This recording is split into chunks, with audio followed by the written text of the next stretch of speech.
My name is Chase Westfall. I am honored to serve as the interim executive director here at the ICA, the Institute of Contemporary Art at Virginia Commonwealth University.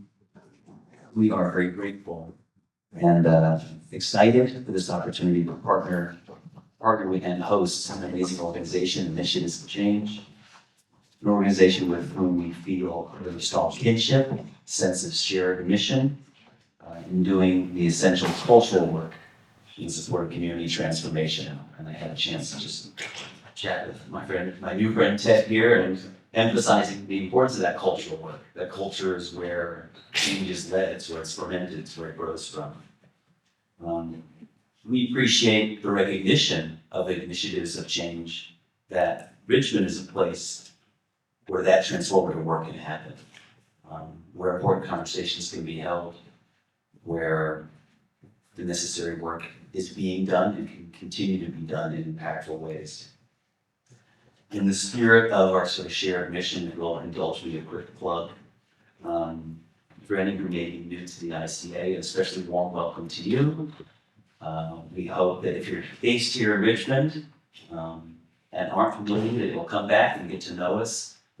We have a lot of amazing programming coming up in the next few weeks and months, much of which is, I think, very aligned with the intentions of our gathering tonight, including a really spectacular event coming up on October 2nd, I believe. Michael, can you correct me on that? Is that right? October 2nd, with the renowned photographer Carrie Mae Weems. She's going to be doing a wonderful performance here.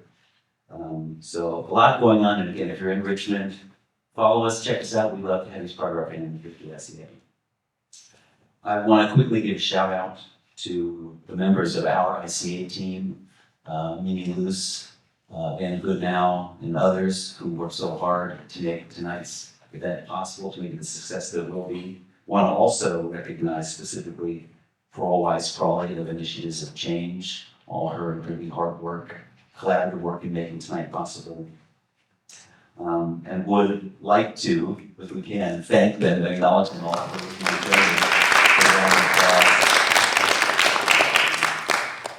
And now, it is my pleasure to invite up to the podium Alan Charles Chipman, Executive Director of Initiatives for Change, and ask you would again join me in welcoming Alan to the podium.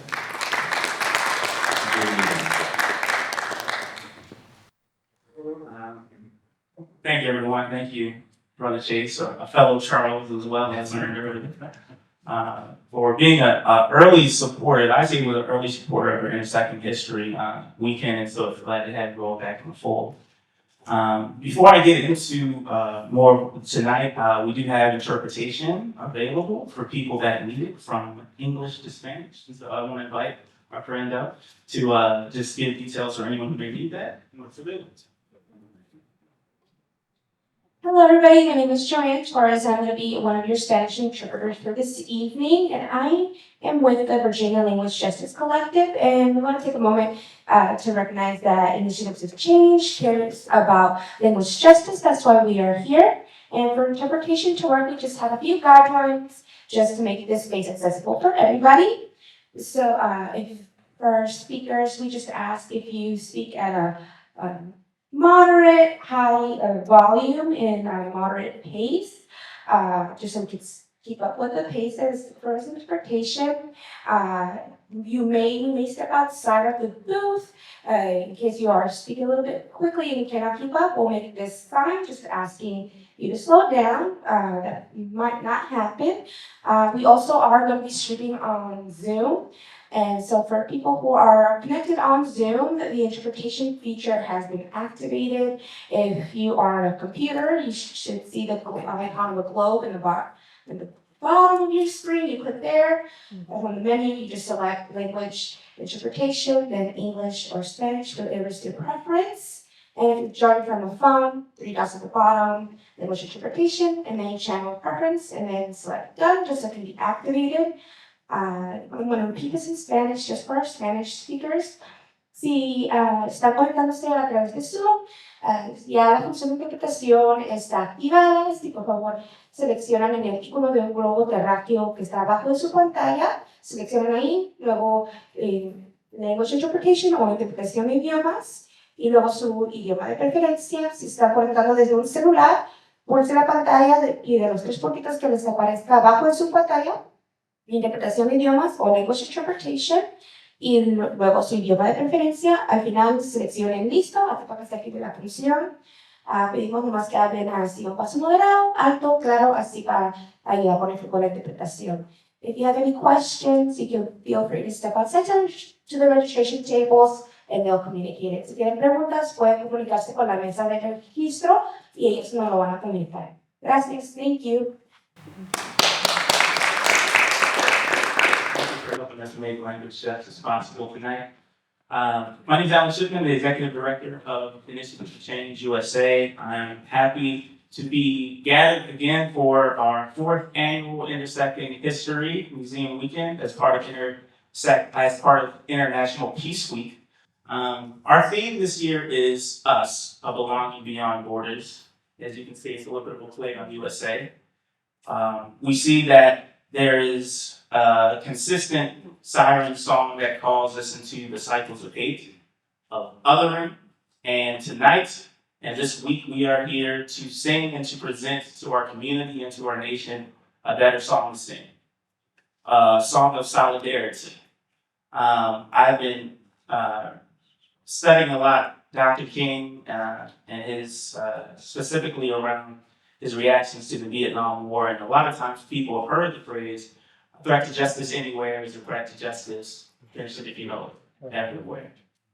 But before he utters those words, Dr. King says, "Justice is indivisible," meaning that justice is not some type of buffet or smorgasbord where you can pick up a type of justice you want and leave the other one over there. Justice is more so like a gumbo where everything is mixed in. Meaning that if someone's community justice is being challenged, it is a challenge to the entire gumbo of justice. And so we're here to, as I like to say, get together and to get free. And we have some great leaders and healers with us today to help us learn more about our neighbors, learn more of a better song to sing. And as Frederick Allen Hampton said, we do not fight racism with racism, we fight racism with solidarity. And so I'm glad to have so many of our friends here together. I would like to introduce some of our friends that we have here before we get into our conversation tonight. We have Dr. Cheryl Grills, who is a clinical psychologist with a current emphasis in community psychology on the faculty of Loyola Marymount University for the past 37 years. She is professor of psychology, director of their Psychology Applied Research Center, and president's professor in the College of Liberal Arts. She is also the founder and executive director of a nonprofit organization, Imoyase Community Support Services, dedicated to program evaluation, action, research, and technical assistance with community-based organizations focused on social justice, community organizing, and community-defined interventions. Dr. Grills is a national past president of the Association of Black Psychologists. An important part of her work is in racial stress, focusing on research and training associated with racism, racial stress, implicit bias, and the development of community-based self-help models to address the negative effects of racism on people of African ancestry in the U.S. and globally, and also the designer of the Emotional Emancipation Circle, which I've been a part of. So thank you personally. We also have Sister Tony Gonzalez, who is the executive director of the Sacred Heart Center, where she leads a team committed to connecting Latino families with the tools they need to thrive and flourish. Ms. Gonzalez holds a bachelor's degree in Latin American Studies from Brown University and a master's in public administration from Virginia Commonwealth University.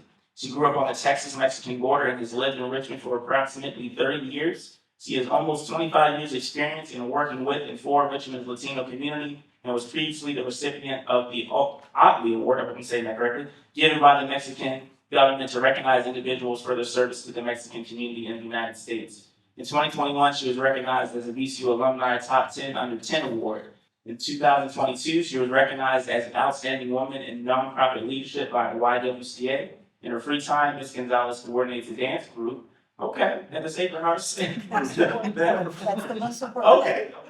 That performs traditional Latin American. This family dancing over here. We trying to do something about each other already. Look at that. Sister Tanya, thank you for being with us tonight.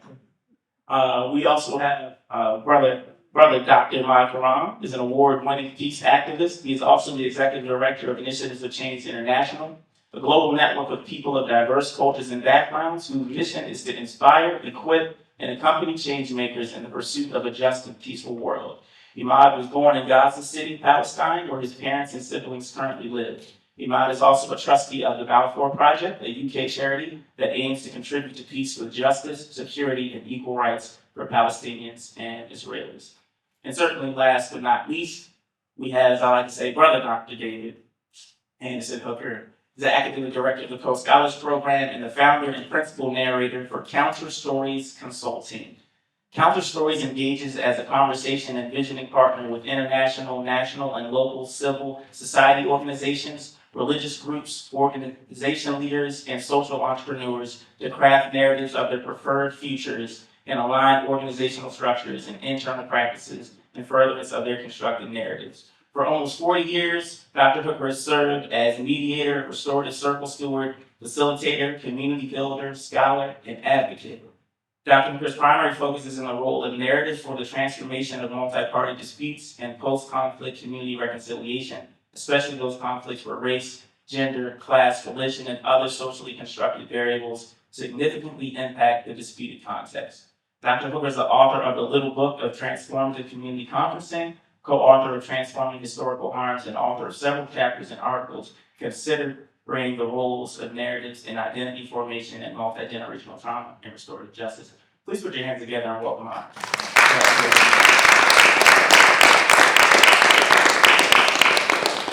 So I want to start the conversation with Dr. Cheryl Grills. Angela Davis said to be revolutionary is to get to the root of the thing. I would like to begin our conversation with the psychological and internal walls and borders of othering.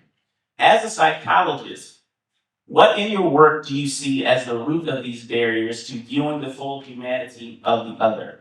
As someone who sits on commissions for structural change and healing, why do you see the importance of rooting your work in emotional emancipation and one of my favorite lines, defining the lie? So you can come join. She'll have a presentation for us as well. I couldn't help myself. I'm a professor. Come on, man. And I'm a son of a preacher, so for all of my interpreter friends, I know that slow down sound will probably be for me. So. Okay, thank you. Yeah, so, in thinking about this question, it was hard to imagine how in a few minutes to get a number of points across and in a way that people could relate to. So bear with me, and I will probably, how much time do I have? 10 minutes? 12 minutes? 15? No, 8 minutes. Okay, all right. So let me see if I can explain a few things that will help us to have a little more compassion for the challenge of trying to stop othering other people, and compassion for ourselves and for others. So Baldwin said, people are trapped in history and history is trapped in them. We cannot underestimate the power of historical trajectory and to explain why we are where we are today in this highly racialized society. So the question becomes, how do we plot our collective escape? And does it include your own healing? In other words, how do we possibly get to a point where we stop othering and we start feeling a sense of belonging if we haven't done the internal work to understand where we are in this racialized world and how it has impacted us? Zora Neale Hurston also said the present was an egg laid by the past that had the future inside its shell. In other words, there's absolutely nothing going on today that is not rooted in the historical reality. But here's the interesting thing in the United States. They don't want us to know the history. They are systematically rewriting the history because knowing that history in and of itself will begin to liberate us. Connected to that, because the history is dismissed, it's covered up, it's denied, is what Zora Neale Hurston also said. She said, there is no agony like bearing an untold story inside of you. And that's also part of the problem, that we have stories to tell, that if only they could get some airtime, we would also start to see ourselves in each other. We would see some shared history, some shared struggles, some shared resilience. So to put all of this in context, my basic premise about what we're dealing with in this racialized reality is that the fundamental structure of oppression is violence. So we have to also understand that and how that relates to stress and stress responses that we have. Secondly, this violence includes psychological violence. It's not just physical. And that violence places our very souls, not just our minds, but I'm going all the way to the soul of the matter. The soul of the person is under duress, and it takes our breath away. So we're talking about a history marked by oppression. And what are the steps? We got to know the steps to understand and locate ourselves in that process. You take a group of people, you exploit them, you marginalize them, you render them powerless, you exert systemic violence on them, you apply steady doses of cultural imperialism, and these are essentially the steps that were outlined by Marion Young. And you can actually pretty much look at all of the racial groups in this country, and you can plot out how these things manifest, right? I would also say we then pit the oppressed groups against one another. And we do that with intentionality because that solidifies the othering. Now, put one more piece to this equation, and that's what Baldwin says. In the context I just described, the American ideal of progress is measured by how fast I become white.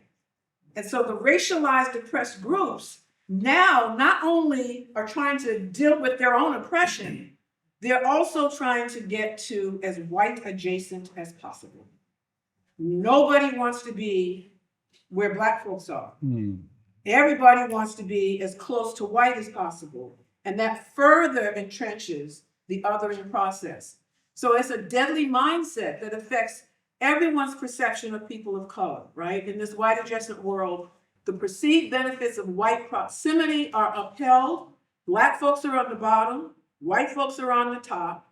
And again, everybody's jockeying to be as far away from Black people and as close to white people as possible, which is why that anti-Black narrative is so strong and why we have to, as people of color, understand how we've fallen into the trap of this racial hierarchy.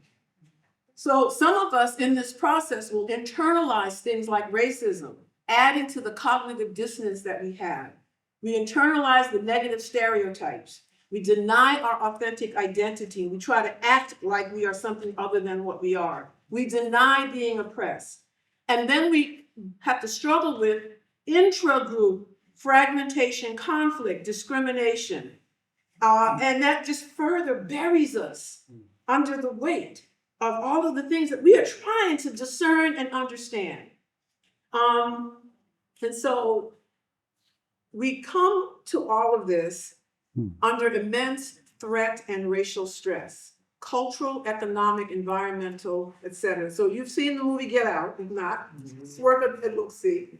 And in that movie, he's standing there at this party saying, something's not right here. I can't quite put my finger on it. But that's our daily lived reality, right? So what I'm trying to do is to show you all the things we are trying to manage while still figuring out how do we come together. And so in this process, we do things like de-blacken ourselves, Black folk, so that we will be accepted. We will not be targeted. We will be able to climb the ladder. We'll be able to get served at the restaurant.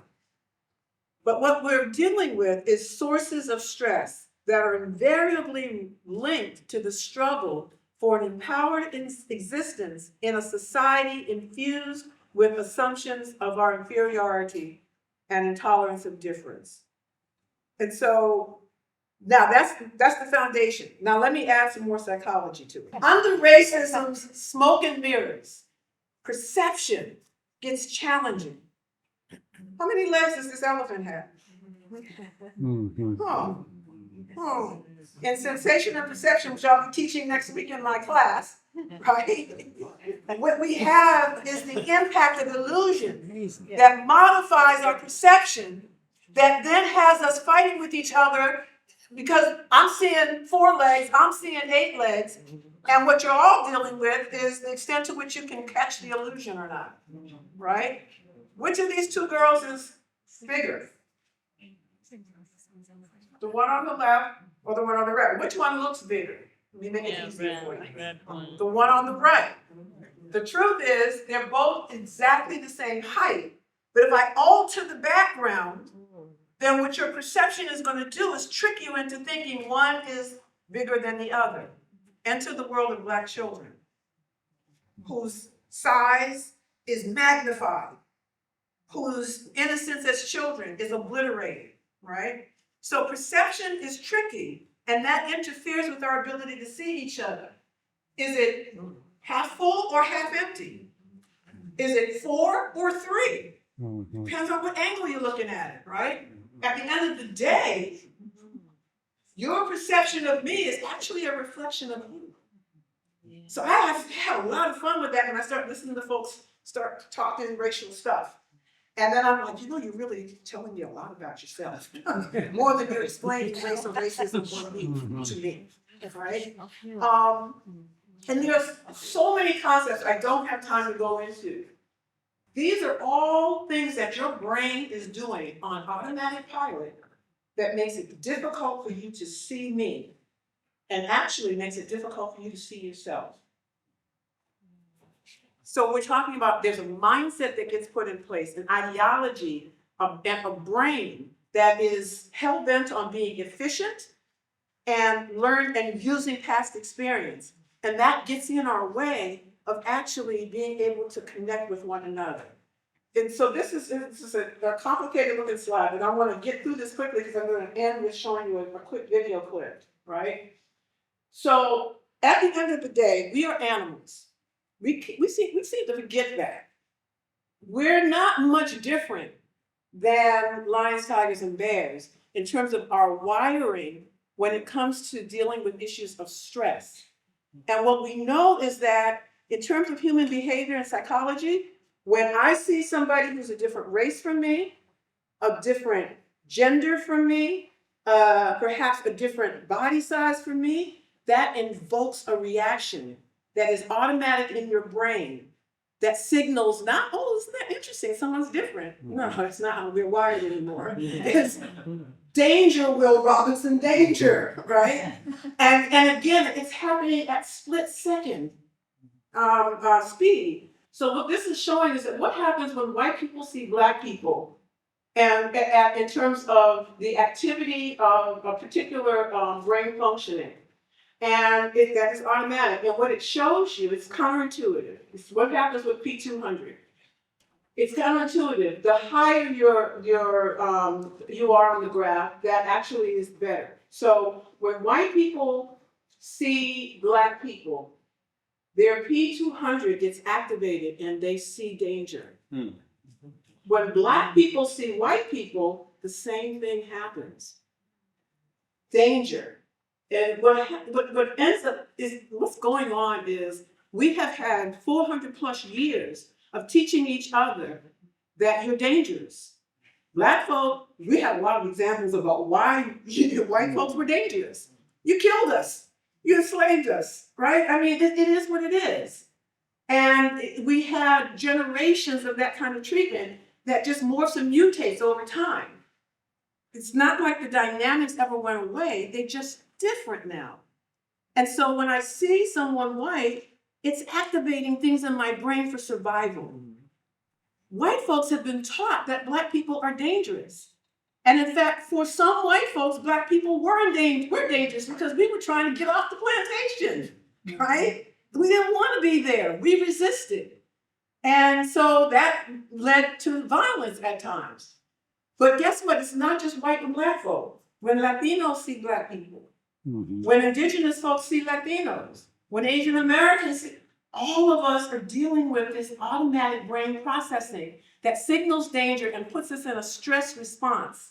When we do that, by the way, all bets are off at you ever being able to see me. The social nervous system is shut down. And all you can do is think about survival. You cannot hear me, you cannot empathize with me, you cannot process things with me, you cannot feel safe with me. And so then how do we come together in those kind of circumstances? So here's my closing point. I want to see how good you are at the power of observation. So I'm going to play this little video for you. And it's basically a murder mystery. And see if you can figure out who done it. Okay, come on.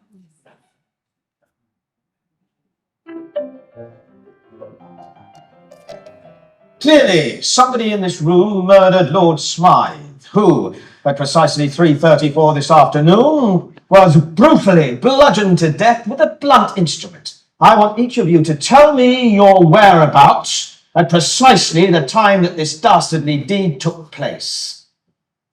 I was polishing the brass in the master bedroom. I was buttering his lordship's scones below stairs, sir. I was planting my petunias in the potting shed. Constable, arrest Lady Smythe.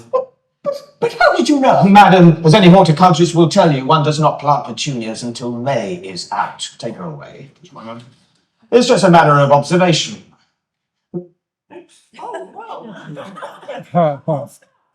All right, so the question is, how many changes did you detect? 3. All right, 3 changes. Uh-huh. All right, let's just see. The real question is, how observant were you? 21. Clearly, somebody in this room murdered Lord Smythe, who, at precisely 3:34 this afternoon, was brutally bludgeoned to death with a blunt instrument. I want each of you to tell me your whereabouts at precisely the time that this dastardly deed took place. I was polishing the brass in the master bedroom. I was buttering his lordship's scones below stairs, sir. I was planting my petunias in the potting shed. Constable, arrest Lady Smythe. So that's the real point here. When we're talking about racism, there's a lot going on. And there's a lot of smoke and mirrors. And there's a lot going on internally and externally. We're missing so much. But then we're calling on ourselves to come together in kumbaya and heal, when we don't even understand all of the forces that are actually operating against us in this regard. So again, those are South African terms for being able to see each other. In order to start seeing, we got to start within. What motivates you? What governs your thoughts, actions, and practice? What causes you dissonance and distress when it comes to issues of race and racism? Thank you.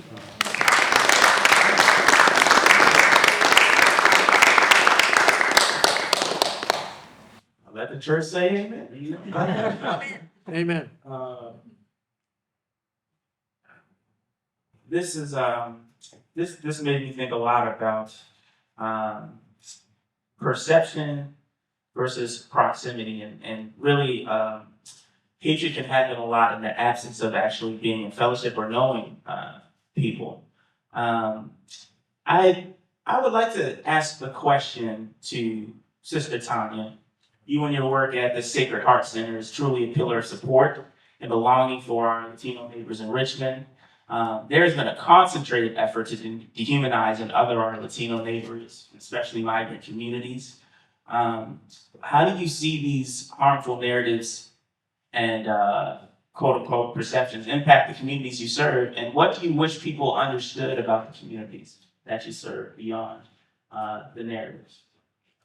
Gracias y buenas tardes. Thank you. Good afternoon. Good evening. Thank you for everything you just shared. And we didn't talk before being here, so a lot of what you were saying was definitely resonating with me. So before I answer your question, if you all would just bear with me for a moment. I want to first just acknowledge the land that we're on right now. We're on the Powhatan land of the Powhatan people as the original custodians. So I just honor their elders, past, present, and emerging. And I just also want to honor and acknowledge the land that I was born in, which is now known as McAllen, Texas, and the traditional custodians of that land, who were the Coahuiltecan people, the Lipan Apache people, the Estoquegna people, and I also honor their elders, past, present, and emerging. And lastly, I just want to honor my ancestors who originated in the countries known today as Mexico, Italy, and Slovakia. I acknowledge and honor them as they deeply influence who I am today. And I also commit to continuing to heal myself from ancestral trauma to best be able to honor them, to best be able to live into my purpose that I believe is to be welcoming in this life, and to be what I call an in-between, because my experience has been between two countries, two cultures, two peoples, and two languages. And I've also been a bridge as well as continue to seek belonging in my own life. So then when I come to your question, there's so much that can be said there. But I'll focus just for a minute more on what I can think about as specific examples of words acting as violent acts against communities and resulting in communities being divided. I think about a child that I met, this is probably at least 20 years ago in the community here in Richmond. He was telling me how he was entering kindergarten. He was a child that was born here but was being raised in a Latin American home. His parents were from Central America. And he was telling me in English that, he had started school and he no longer wanted to speak Spanish. And he was rejecting the Spanish language because he had been made to feel less than and different and othered upon entering school and realizing, oh, not everyone around me speaks Spanish in school. So he was claiming that he was no longer going to speak Spanish in public. So to me, that's an example of the impact when a child has hatred for his own native language because of these words that are used as violence. I can think of also, in these last few years when we've all been going through a global pandemic and trying to come out of it, although I might say we are still in it. But I can think of all of the different supports that were rolled out here in the United States and how many mixed status families were left out of them for the simple fact that maybe one or more of their family members were undocumented or are undocumented.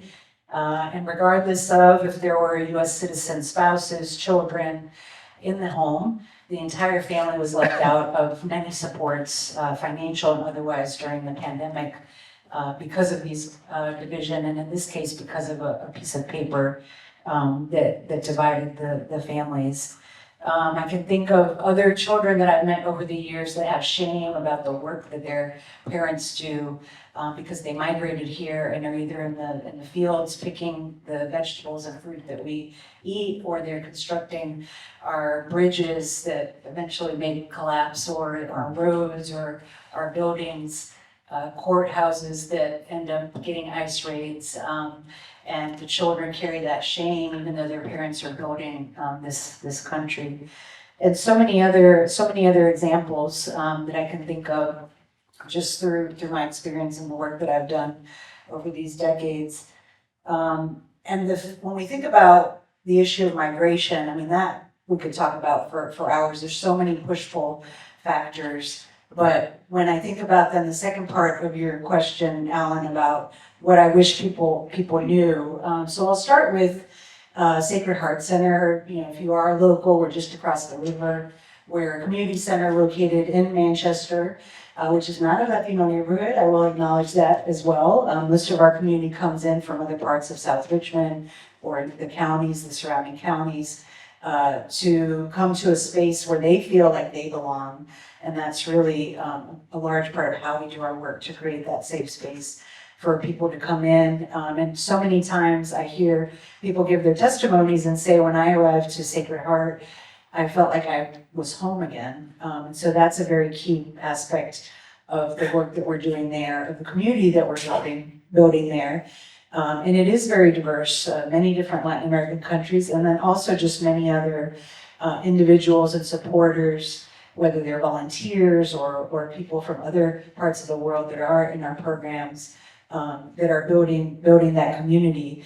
And so the work that we do, we connect Latino families with tools to thrive and flourish through educational programs, programs for adults, youth, and children that are in a variety of educational realms, as well as then a lot of wraparound services. But at our core, we're really building this community in our space to then be able to come out into the larger community and thrive and flourish. Many of the families that we work with are headed by adults that have immigrated here, some recently, some many years ago in Richmond, with mostly US-born children. And we have a wide diversity from throughout the Americas.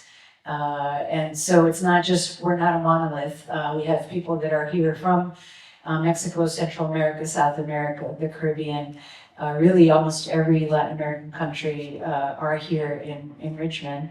And there's nuances and complexity and diversity in all of those different communities. I'll use plural there very, very intentionally.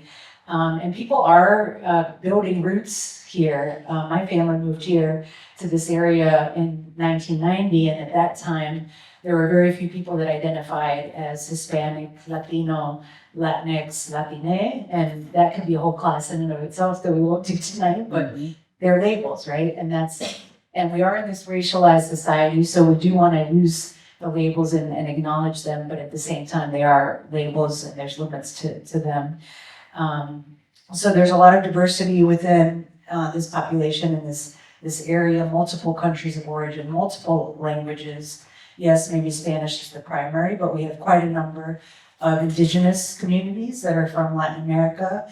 The primary language that we see from our indigenous communities and First Peoples in this area is Mixteco, and then we have large communities from Guatemala that speak Mam. We have representation from many other languages as well. And then, of course, people from Brazil. We have a large Brazilian community that speaks the colonial Portuguese as well, Spanish, Portuguese, colonizer language, and many other diversities among language within that. And the work that I do, the people that I see, it's really the people that keep me going, because on a daily basis, in spite of the challenges that our community is navigating, whether that's because of immigration status or language access or other factors that occur that result in marginalization and oppression, it is really that vibrancy, that resiliency, that desire to succeed. And when we've asked people about their dreams and why they even come here, the number one answer is usually my children. And so it is that collectiveness, that community, that sense of family and belonging that drives a lot of the people that I work with on a daily basis to be here in our larger Richmond community.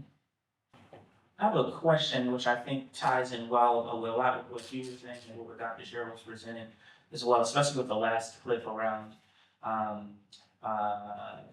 it's hard to find what you're not looking for. And that sometimes we're wired into seeing a very diverse community as this through line or this story that we've received and filtering everything else through that lens. I'd like to talk with Dr. Hooker. You've taught many of our change makers in our Post-Scholars program what is vital in healing historic and present harms. And I want to talk a little bit about what frames the things that people are looking for that makes them miss some of the other things they're not. One of the things that you impart to our students is people are not the problem.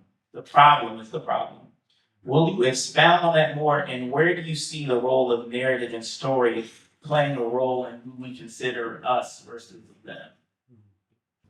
About 30 years of doing mediation and conflict resolution, and in my mind, while I tried to hold a neutral stance, I almost always made somebody wrong.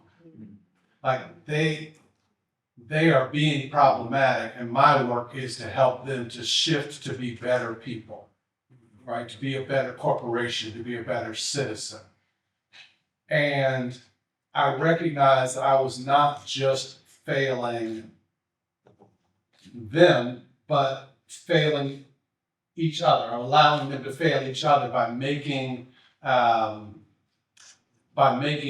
one or the other be wrong, sometimes even needing to accept that you were wrong before you came to the table, accepting some level of a fatal flaw before you come to the table to spend time together. And if we start from the premise that the people aren't the problem, people are shaped by narratives, historical narratives, that define all aspects of our identity, and we are taught both explicitly and implicitly how to perform the aspects of our identity that allow us to belong, both in the communities that we are drawn from and the communities that we are expelled from or marginalized from. We are taught how to perform our identities, and so how do you discover the instruction, the mechanism for instructing us how to perform those identities? And that's in those historical narratives often that we've forgotten. Like, we've learned through trauma, through marginalization, we've developed skill sets and resiliencies and so forth, many of which, even when the context has shifted, we continue to practice the thing that we learned during those times. So how do we take the time to discover, not just at the institutional level? I'm thinking about this because oftentimes we try to get below the narrative of the people, and we say, well, let's look at the systems and structures that are producing the people and reaffirming their action. And it's beneath the systems and structures because there are worldviews that make those systems make sense, right? So the systems, there are no organic systems that we are shaped by, that we experience on a daily basis. Those systems exist to reinforce particular worldviewings. And there are kind of these deep narratives of creation and myths that give rise to those worldviewings. And so we've got to get far enough below it to actually transform the context. You can't change mass incarceration by having better prosecutors. I'm a former assistant attorney general for the state of Georgia. What I know is that, and I was on the board of Chicago Torture Justice Center, what I know is that prosecutors and judges and police officers didn't grow up and don't think that they are being, some of them know that they're being racist in their work. Okay. Truth is, some of them know, and they're just acting on it. But the systems themselves are structured so that even if you didn't want to be, you will be. In medicine, best practices were formed using racialized understanding of the measure of pain that, if you have certain amounts of melanin, you have less pain. People do best practices, and so the racialized outcomes are the same. So the people aren't the problem. We've got to get deep enough beneath that to seek to transform it, right? And the transformation then happens in how we think about our own identities and the identities of others. All identities are relational. And so part of our work is to create not a shared vision of a future. This is one of the things I'm trying to work with myself and others on, is not a shared vision of a future, but a vision of a shared future. Not a shared vision of a future, but a vision of a shared future. If we develop a shared vision of a future, that is usually done with the power distribution that's happening today. But if we have a commitment to a horizon, not a destination, but a horizon of a future in which everybody has fundamentally equitable access to the relationships, resources, structures, testimonial authority that they need to survive, to thrive, to manifest their full capabilities and be able to contribute to the greatest good, then it's a horizon. So regardless of where people are starting from, we can provide kind of the supports, the responses, the interventions that allow them to also move towards the shared vision of that horizon. This is something that you said, I don't know what it was, it sparked a remembrance. David Rock, I don't know if any of you know David Rock. David Rock is a neuropsychologist. And he has one of the most fascinating experiments that he does. He takes two children with a block of chocolate that breaks into 4 pieces. He breaks it and gives one child 3 pieces and one child 1. Almost invariably, the child who gets 1 says, "That's not fair." He'll do it again. He breaks. You still get 3, you still get 1. You still get 3, you still get 1. He keeps breaking it until the one who gets 1 stops complaining because he understands this is the rules of the road. This is the way this system works. I'm only getting 1. And once he stops complaining, he or she or they stop complaining, then he gets a block of chocolate that breaks into 6. The child who gets 3 still gets 3. The child who used to get 1 now gets 3. And the child who gets 3 invariably says, "That's not fair." But he's a neuropsychologist, and so he's doing brain scans.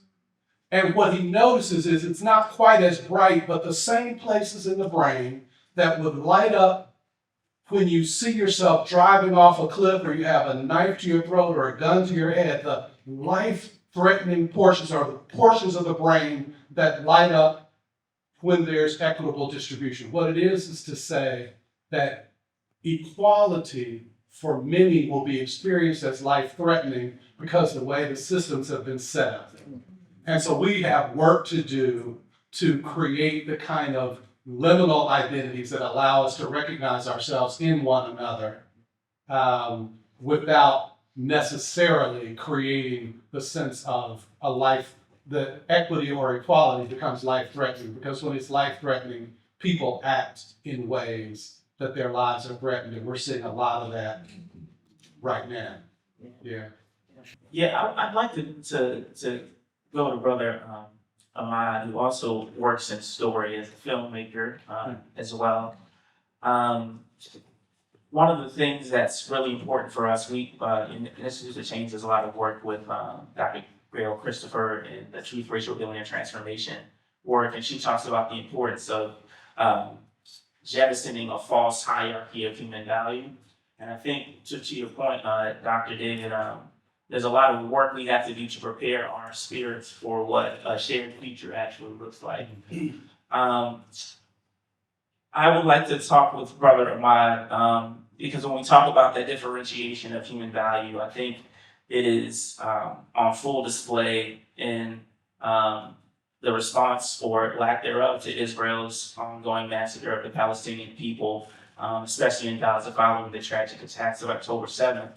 While it seems people's empathy, or maybe if we think from the chakra standpoint, if they're breaking the empathy, who's getting 3, getting 1? There seems to be an unjust distribution of empathy and shared humanity when it comes to the tragic loss and what many are calling an ongoing genocide of the Palestinian people.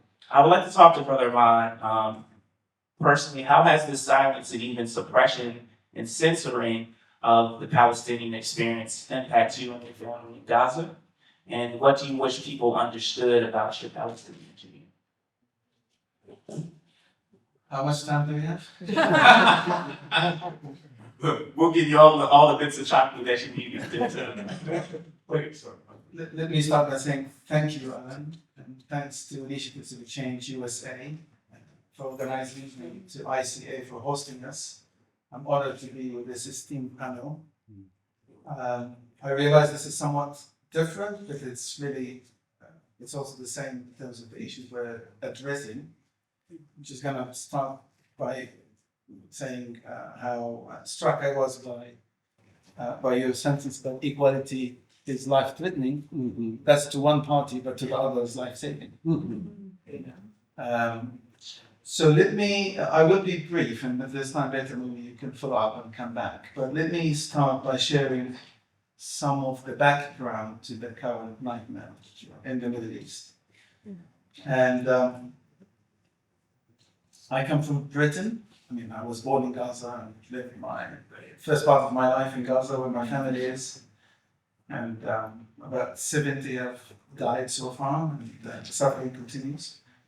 But living in Britain, so I would like to blame the British. Bring the British into this. So our region was promised freedom and independence by the British during the First World War. And so we have been longing for and thirsting for independence and freedom since that time. But what happened is that Britain that was given the mandate of Palestine by the League of Nations has produced policies that deliberately engender division between the Palestinian Arab and Jewish communities. And since 1948, the Palestinian people have been subjected to, I mean, just name it, to dehumanization, to being divided, bribed, systematically de-developed, both politically and economically, etc. And by who? By the people who suffered the worst crime in humanity, the Holocaust. And the Palestinians did not cause the Holocaust. We did not. So in history, the Jewish people believe that they've been chosen. But like to believe that they haven't been chosen to have an exclusive right over the land of Palestine, nor chosen to oppress other communities in Palestine, non-Jewish communities. You asked me, Alan, about what I would like people to understand about my people. And I think simply that we are a proud people, that we are an aborted nation, that we have a long history and a distinctive culture. Just like any other people, we have dreams and hopes for our children and grandchildren. Now, we may be politically and militarily underdeveloped, powerless, but that's no indication that we are in any way uncivilized or should not be respected. As a society, just like any other society, we have talents, we have dreams, we have our faults. Like all other societies, we have had good and bad leaders. We expect respect and parity of esteem from all other nations, particularly Israel. Not dehumanization, not humiliation, not contempt. So in short, we deserve to be free and to be at peace with our neighbors on the basis of equality. We can get them into equality. This is where the power dynamic comes in. Equality is a threat, is a life threat to the Israelis, to the Jewish people in Palestine. And for the Palestinians, it's a life saving. Thank you for sharing, and also our deepest condolences and our hearts with you for the loss of your family members. Thank you for uplifting the dignity and the value of Palestinian lives, and we lift that up with you as well. I would like to talk with Dr. Sherwood again. I know we touched on it a little bit. Well, a lot of the conflicts that we're seeing, especially, spoiler alert, we're in an election year, right? I think a lot of times when people are like grasping for power, they seem more susceptible to these types of dehumanizing narratives. And it seems that there's this call to believe that our safety or our survival is it's better when we are separate than we are together. Can you help us maybe understand the origins of some of this zero-sum thinking? That always views another person's success as a threat, and what's a better way for us to see solidarity as an asset to all of our community? You don't ask easy questions, so you know. I'm an aspiring journalist, major for 1 year. So I think the origins of the zero-sum thinking, there are multiple components to it. You know, one is the mindset that I referred to earlier, this mindset that there are those who are gifted, more human than others, more qualified than others to manage things, you know, that they have higher standards and values and morals and et cetera, et cetera. And then, of course, then that says, okay, then there's the rest of you. So that creates a perception of people having more humanity and deserving, therefore, of more things, and others whose humanity is questionable, right? And so when you think about Black folk, we were essentially cast out of the circle of humanity. We were deemed not really human, and not intelligent, not lovable, not moral, not able to take care of our kids. The list goes on and on. And where did that come from? You can trace it actually back 600 years. Ibram Kendi talks about it in his book, Stamped from the Beginning, where where Prince Henry had to come up with a justification for the enslavement of 800 plus Africans in Portugal. And so he commissioned this guy Zurara to write a book to essentially establish what are now current day stereotypes about Black people. Literally what he wrote 600 years ago is still the narrative about Black people. And so what we have to recognize is that this mindset has been fed, and that mindset then establishes a hierarchy. That hierarchy is further infused with separation of people because of capitalism. So, you know, there's this big pie, and everybody except the wealthiest, you know, gets this much of the pie, and then we're forced to fight for it. Yeah. And so that pitting of us against each other, you know, kind of seeds this zero-sum mentality, when the reality is that we're better together. And that, you know, we don't need to fight for the crumbs. We need to question why we're given crumbs in the first place and demand that that gets shifted. And then that takes us down the road of capitalism, and I don't know if this country is ready for that, you know. But, you know, principles like Ubuntu, you know, really force us to question how we operate as a society in this country. It really forces us as Americans to question what are our values actually, you know, and some of those values that are part of American society further pit us against one another. It's about competition as opposed to cooperation, you know, and we could go down a list. And so if we think about things from the perspective of Ubuntu, Ubuntu says, I'm responsible for you. And I can't be well if you're not well. I can't have success if you don't have success. And I don't start worrying about my, me, because the community is concerned with everyone in the community. And I'm a part of that process. I am concerned about you. And I don't have to worry about me because guess what? All those other people in the community, their eyes are back on me. It's a different mindset that we really kind of need to get to. And I think we do have examples of when we've broken out of that.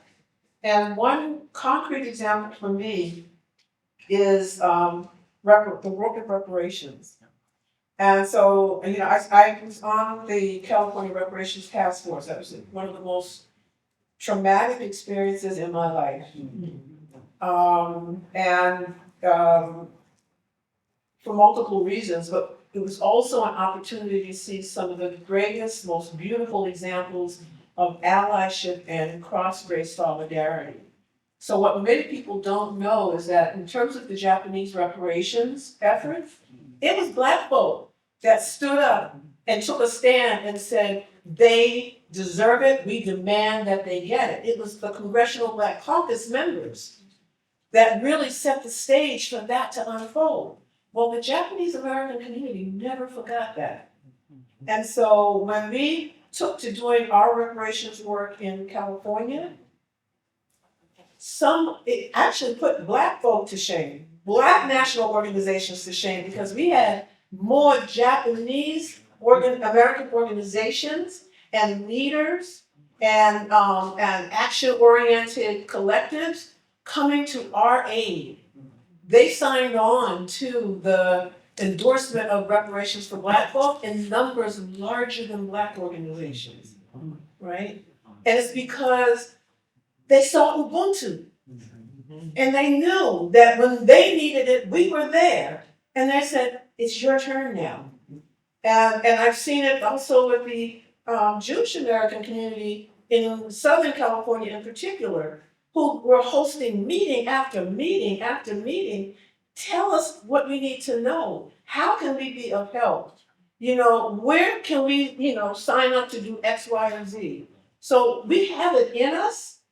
We just kind of got to get American society and its kind of trappings of democracy out of the way. We got to see all the 21 changes and be able to chart a course to be able to be in solidarity with one another.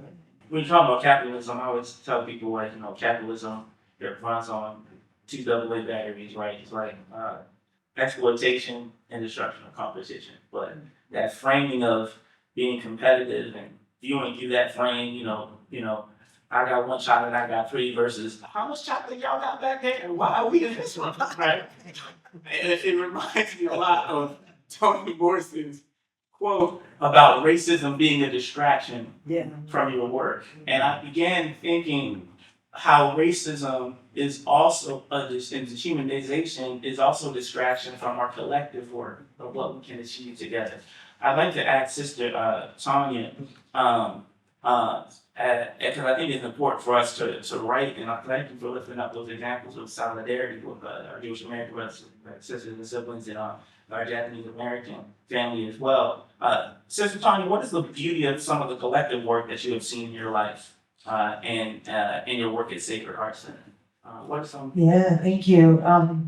I do love this question because when I read it, collectivism and cooperation is also very much embedded in many Latin American cultures and generally in society. And it's not so much about the I or the individualism like we do see here in the US, and even within households, multi-generation households that are transnational.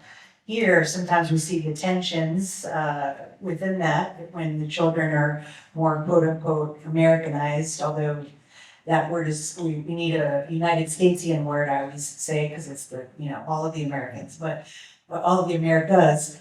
But so we do see that shift once people come here and 2nd generation, 3rd generation. But that cooperation, that cooperative model, that collective model is very much a part of the worldview in Latin America. And some examples that I've seen here over my work in community in Richmond, we've, over the years, when we've identified needs that were not met by all of these systems that leave certain people out from the Spanish-speaking community, we've created events that fill those gaps. So I think of many years ago, many people celebrate Christmas and giving gifts during Christmas in Latin America.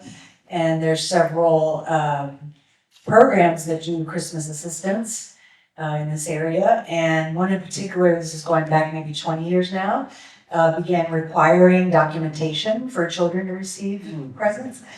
And so myself and several colleagues, we decided to create an event that still goes on today around the Three Kings Day celebration, religious and cultural celebration in Latin America.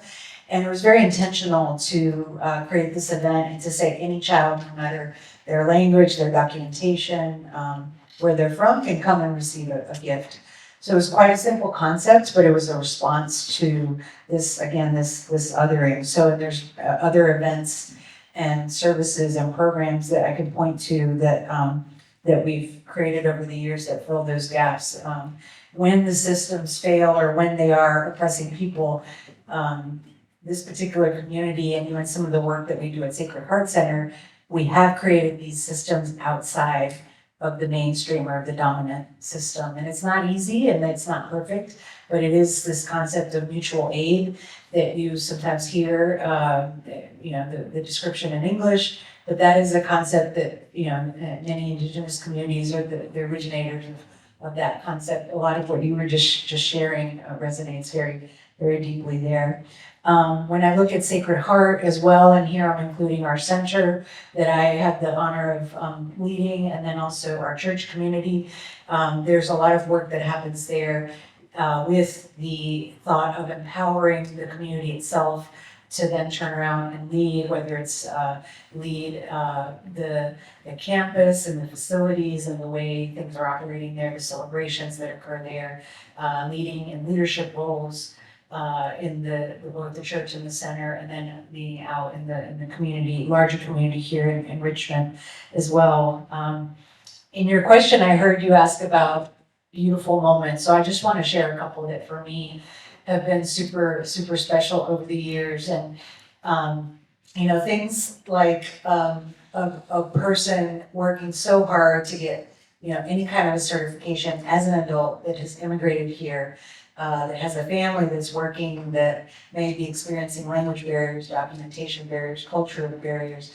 But when they're able to, let's say, get a leadership certificate or pass their driving test or become a US citizen or learn English, these moments, acquire their GED, these moments are just triumphs for individuals that are working through this process. And for me to be able to witness that and witness those triumphs at the individual level has been one of the greatest honors of my life. But you mentioned dance when you first introduced me.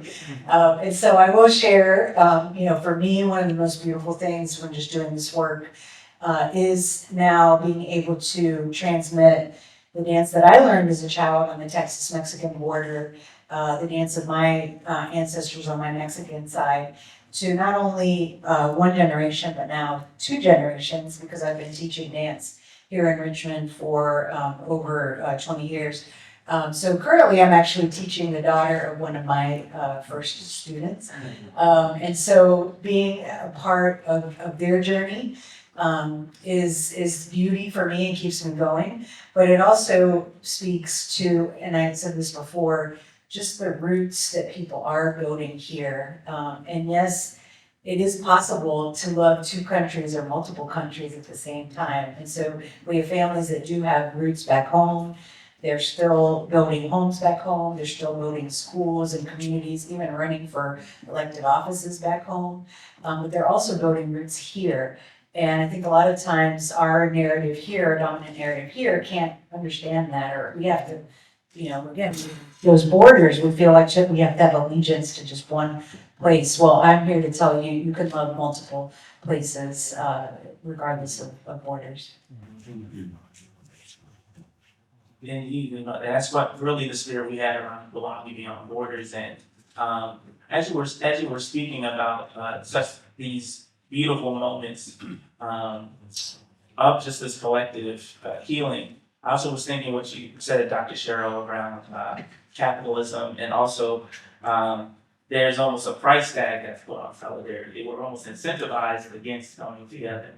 And I want to go to Brother Ahmad to talk about really the price. Sometimes we talk about the price of solidarity. Sometimes we don't talk enough about the price of silence, the price of staying in the silos, the price of not connecting our voice with others. Brother Ahmad, there are so many attempts across universities, government officials, social media censorship, trying to silence the avenues by which people can hear Palestinian voices inviting us into solidarity. Sometimes the price tag is high, but how do you see this? The question was, what would you say to someone who is seeing the price tag of solidarity with the Palestinian people and thinks maybe it's best to stay silent or to censor those voices? How does speaking up in solidarity impact the people in Palestine today, and what is the impact of the price of silence? Thank you, Alan. It's a really good question.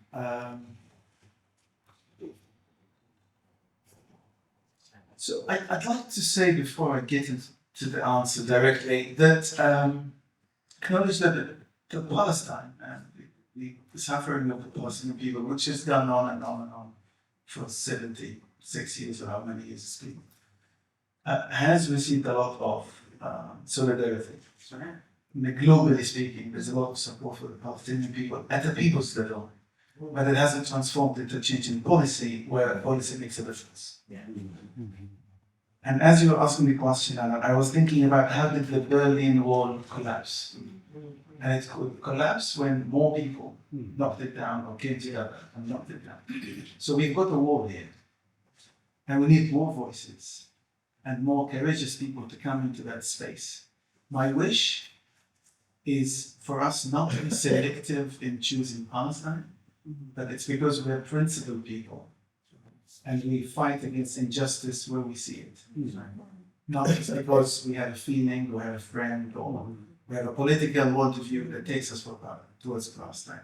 But we should feel the same for suffering in Sudan or in Ukraine or Russia or anywhere else where there is suffering, injustice that we would support. The US is the one country in the world that can make a difference. So this is to respond to the question about the impact on my people and my family. So I don't want anyone to feel guilty. Everybody, I'm sure, is doing what they can, or if they're not, please do what you can. But this nightmare is continuing and they're suffering immensely. And I'm struggling with this question because we all have, including myself, have to still live our lives, have to have our own burdens, have our own issues. Nations have their own problems. So how do we not lose our sense of collective care and a sense of humanity is a challenge, is a question. I would like to think that care for one is care for all. And that maybe I'll finish by saying this. I'd like to think and invite you to think of Palestine as one example, not as a political issue, not as an economic issue, not as a humanitarian issue, but as a moral and civilizational issue. And that what happens there and what continues to happen will have an impact, a long-term impact in many different places. So I hope that covers it. Thank you. I want to ask one more question to Dr. Daly before we take some audience questions. I want to give some guidance to our shared radical imagination, because I think it's always important to, I think one of the great benefits of emotional emancipation, and we were doing a lot of work with collective healing circles, one of the things that came out a lot was the need for a healed societal imagination as the undercurrent, because some of those psychological borders are the things that manifest into some of those physical borders. And so, Dr. David, what, as a practitioner in narrative change, what do you think are some of the elements of the new narrative for this shared future that you say that we need to foster belonging, and how can we use our collective voice to implement that? So again, what are some of the What are some of the elements of this new narrative? So when you think about for someone who says, I want to move from holding on to a more closed narrative where it's the future's about me, right? what do they need to consider or maybe practices they need within their spirit to help start to envision a shared future? Yeah.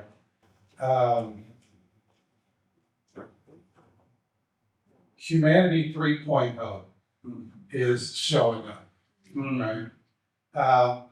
Humanity 1.0, we cared about the womb, the things that held us, that protected us, that gave birth, which is why you had the feminine divine, you had, those kinds of things were honored.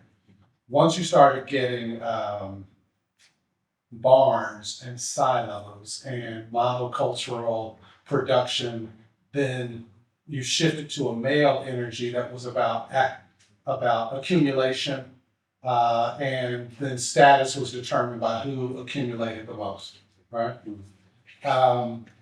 One of the things that's happening, quantum physics is teaching us something that is really, really, really helpful right now. We used to imagine that an atom had its own electrons, protons, and quarks, and each atom had its own. And what we are now recognizing, what quantum physics is teaching us, is that electrons and protons and neutrons and quarks go everywhere. And at times they're stabilizing something, and at other times they're stabilizing something else. They aren't owned. Which also means that the atoms and the electrons that stabilize you are stabilizing me. Quantum physics is teaching us that we aren't actually separate. And so how will we see what's necessary in order to be together is to recognize that even as a physical principle, we aren't different. But we make meaning differently because of the illusion of separation. So we make meaning differently. So how do we begin to make new shared meanings? Or meanings not that are shared, but that we can understand. We've developed a greater empathy to, with the other way that people are making meaning.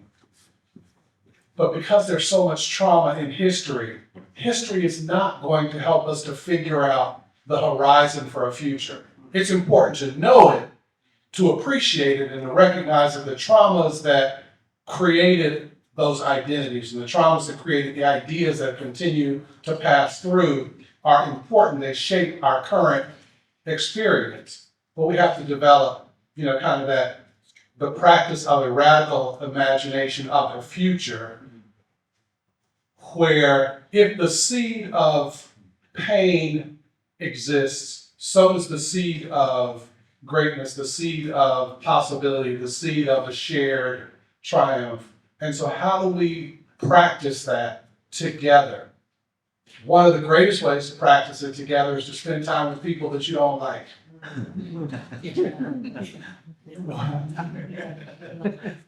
Which is, it's uncomfortable, and we have kind of accommodated to comfort as a right. Yeah. And so as long as we claim comfortability as a right, as our birthright, we can never get past the walls that are supported by comfort. And so the practice of being uncomfortable, practice of being exposed to ideas that are radically different from yours, the practice of imagining a collapsed capitalism. People say that capitalism is in fact collapsing. To God be the glory. Great thing. I'm excited about that. I'm not trying to hold on. I'm not trying to, not trying to resist that. We have to allow that many of the things that we have become accustomed to, that we've shaped our identities around, are going to go away. Who will you be if you're not white? That's right. Who will you be if you're not black? Yeah. If we can get to the comfort of those questions, the discomfort of those questions, we can begin to imagine the shared space that we actually already occupy and get past the illusion of separation. So it's a practice every day. And sometimes when you're practicing, you have to do it just for a little bit at a time. A little bit at a time. But Angela Davis says you got to practice that radical belief every day. You gotta take some time to practice it every day. So find yourself on a bus, find yourself on the metro, find yourself around people that you don't know that you love, and just decide that you do, and you're gonna be with them regardless of how they're showing up. Part of I think the issue that we have to contend with is we need to sit down where all the cards are laid on the table. We've never had that. So some of us know a little bit about what happened to the indigenous community. Some of us know a little bit about how we treated Asian Americans, Native Hawaiians, and Pacific Islander Americans in this country. Some of us know a little bit about what happened with the Latinx community. And I always watch my students' reactions when I intentionally expose them to things that they don't know.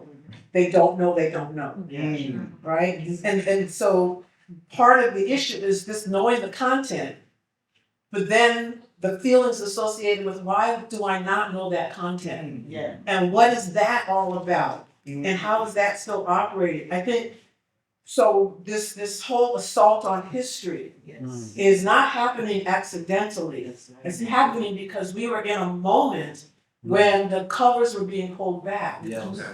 And people were starting to see, and in starting to see, people were starting to experience shared reality and shared features. And if you look at when that tends to happen, for example, in Black civil rights efforts, every time one of our leaders started getting in solidarity with other groups and speaking to the shared struggle, the shared oppression, they were taken out. They were decimated. They lost their lives.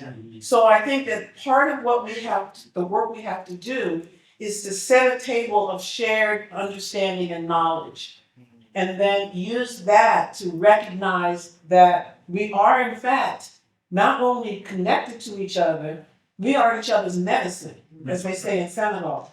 And recognize that, for example, when you were talking about the illusion of separation, we actually now know in neuroscience that it is truly an illusion that we're separated.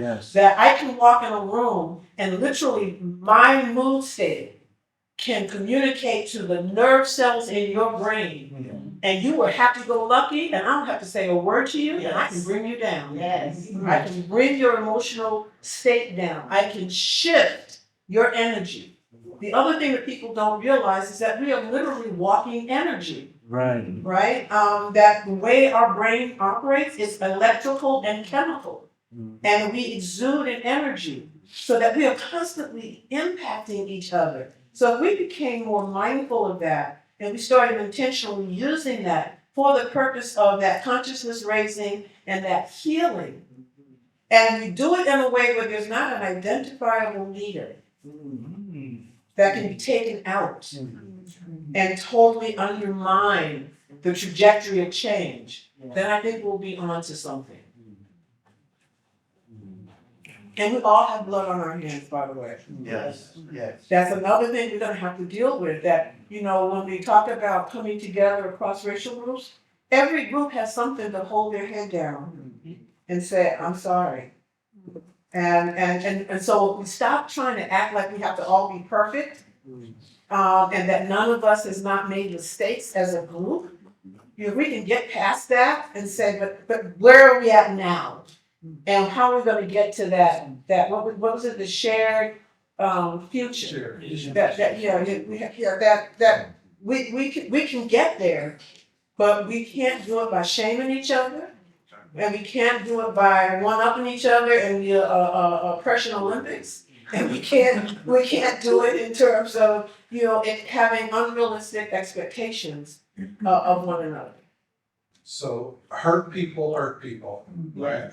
And what we often start with in U.S. Consciousness is white versus. One of the things that's going to be helpful when we talk about kind of making history available is, whiteness was a construct that overrode the history, the historical experience of trauma that most of the people who came to this country brought with them, right? And so when you came here, you might have been Irish, fleeing from some form of famine, and you were a refugee trying to find a better place. You might have been Polish, you might have been Mennonite trying to find a place that was free from oppression. And then you showed up here, hurt people, and then they started displacing other folks. So part of our work includes not just our history, but unpeeling the history that's hidden by the construct of whiteness. Okay. Because at that point, then the narratives of their history allow them to start seeing and noticing the shared kinds of historical trajectories that they've been in. And if I could add, I was so excited. So, because I think what people we also don't know is some of the history of oppression experienced by white people, right? And the solidarity that existed. I mean, we would not, the Underground Railroad could not have happened without white solidarity, right? People don't realize that, was it the city of New York gave the key of the city to the Black Panther Party, and that the Black Panther Party was intimately involved with the struggle and experiences of oppression of Irish Americans. I mean, there's so much we don't understand, and that if we began to just get an inkling of that, it will begin to shift not just mindset, but narrative and praxis, right? That notion of individuality is so problematic. And I think it makes the work of being allies and in alignment and in solidarity that much more difficult. The truth is that there's no such thing as I did this my way and I did it myself. And nobody can say, I don't care how wealthy they are, nobody did it by themselves, right? And so how do we begin to shift that American value of individualism to one that understands not even collectivism, but more communalism? That it's, we're not just a group of people who happen to be together in a space. We're a group of people who depend on one another, not just for survival, but to thrive, right? And that how I understand who I am is a direct relationship to my connection to you. Right? There's a proverb that says, I come to know myself through others. That you can't sit there and say, well, I'm this, and that. Well, no, let me just share a little something with you. This is how you're experienced in the world. This is what you're bringing to the table. This is how you show up. And you will not you're not privy to that without being in connection to other people. And one of the things that COVID taught us, that we've already started losing the lesson, is that we need to be connected to each other. We need to be in connection to one another. There's this notion of relational ties that's essential to how we are as human beings. We are wired, literally now I'm talking neuroscience, we are wired to be connected to one another. And when we remove that, our ability to be whole and healthy and well is actually compromised. And look at how we act now compared to how we acted prior to COVID. We are not well in this country. Look at how people drive with much less concern for the safety of other people.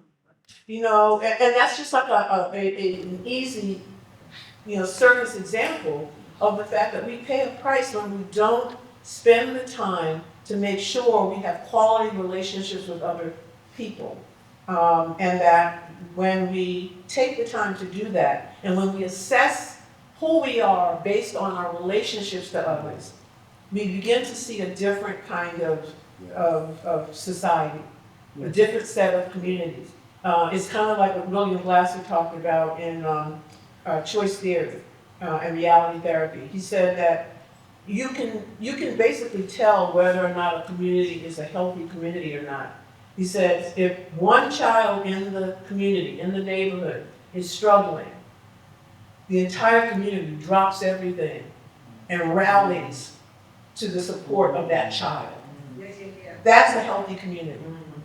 Not how many nice houses, and what kind of cars are in the driveway, and what kind of bank accounts you have, and what kind of degrees you have. It's what's the quality of the relationships in those neighborhoods and communities. Asking people to connect with others that have been incentivized to disconnect from themselves, right? Whether that's, even when you think about moving from Irish American to white, what's the name of that book? Something about the suburbs, but about moving from the cost white people had to make to separate themselves from the dehumanization they were facing to becoming white. Disconnecting from themselves, and then black people being told to disconnect from themselves in order to survive. And so we're asking a lot of different people who are incentivized by a capitalist system to disconnect from themselves to suddenly develop the capacity to be able to connect with another person. And so I think it is very important that we take the steps of healing and emotional emancipation so that we can develop the capacity to develop the type of connection, develop the type of habits that we want to see in this shared future that we envision. In terms of healing from that double consciousness, this is 35, 40 years ago. A guy, one of my former professors, Naeem Akbar, developed a whole system around the understanding of alien self-disorder and how to heal from the ways that society invites you to be disconnected from yourself, right? And how the full healing would ultimately take you into a space of communal life and understanding of your formed identity. Like you can't alien self was as much a problem as being alienated from it because you're not formed by the self. You don't exist as a self. You exist as a manifestation of a community, right? And so how do you move toward that? So it's old material, but there's probably some value in bringing it back. And so Dr. Akbar had a whole system around healing from alien self-disorder. I just wanted to bring that back. And in fact, Dr. Shelley Harrell has picked up his work. Good. And I was just with her in Boston last week, and she presented her model. It's called Sankofa Theory. And she talks a lot about that very issue, about how we are all, and it's not just Black folk, but people in general, we are forced to become disconnected and detached on multiple levels. And how do we begin to heal from that? So she's working on a paper that should be out maybe in the next 6 to 8 months. But be on the lookout for that because I think it's going to be a game changer in helping us to understand what is necessary for the integrity of our being human and our ability to not only be human, but to manifest humanity for other people. Thank you, everyone. And also, if you want to have a opportunity to practice empathy and learning from other communities, I love how you talked about putting all of our histories together and learning in diverse ways. That was really one of the motivations of Intersecting History. Sunday, from 12 to 5, we have museum partners, including the ICA, which will be free for the day. We rent a bus and we tell people to go to where they're used to getting a narrative, get on the bus and hear from different perspectives in different museums to be able to understand more. And of course, we'll continue to convene conversations such as tonight to help find a way that we can get to know each other, get together and get free and move towards that shared future. Thank you, everyone. I also want to give a special shout out to Brother Rob Corcoran, who's here. He's been a great legacy member of Hope in the Cities, which was the foundation that we sank on with Sister Tanya, I know as well, which really started off with the intention of going to intentionally find and be in a relationship with those that society has ordered you to not. And there's something very revolutionary in the everyday habits of that. And we continue to invite you into that process through Intersecting History and the rest of International Peace Week. Thank you all for joining. Thank you to the ICA and for everyone for making this happen. And The interpreters. the interpreters, thanks, Brother Barry. And to the interpreters who made this accessible for so many of our neighbors. And so thank you very much. And we hope to see you the rest of Peace Week. Good night, everyone. Thank you.